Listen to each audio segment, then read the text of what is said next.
কি ব্যাপার সিদ্দিক, এনা একাকে বয়ে রইছো? কি মন খারাপ নাকি? হ ভাই, মেজাজটা একটু খারাপ। কেন, কি হইছে?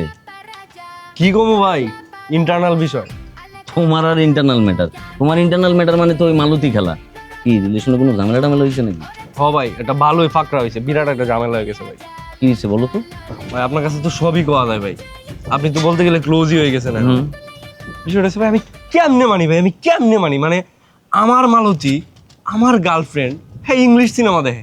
ইংলিশ সিনেমা থাকে তো কি হয়েছে, মানে অনেক শিক্ষণীয় বিষয় থাকে না? ভাই রে ভাই, আপনার আলাপ শুনে মনে হইতেছে আপনি ভাজা মাছটা কাটা বাচ্চা খাইতে জানেন না। মানে শিক্ষণীয় বিষয় থাকে আমি বুঝলাম, কিন্তু এই শিক্ষণীয় বিষয় কেউ পড়ে, কেউ দেখে?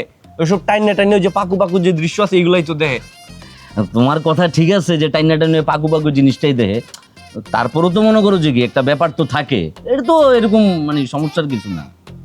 সমস্যার কিছু না, আপনার কাছে তো ভাই এটা কোনো কিছু আমি আসলে আপনারা বুঝাইতে পারবো না ভাই। এটা আমার বুকের ভিতরে জ্বালা, বিরাট জ্বালা ভাই, আমি হিট খাইছি বিরাট। না না, বুঝছি বিষয়টা তোমার অনেক হিট করছে আসলে, না অনেক বেশি হিট করছে না? বিরাট হিট করছে ভাই, মনে হয়েছে একটা 6 ইঞ্চি বুলেট এদিক দিয়ে ঢুকিয়ে এদিক দিয়ে বাইরে হয়ে গেছে, আমার কইলজা ফেসটা সব বাইর করে দিয়ে চলে গেছে।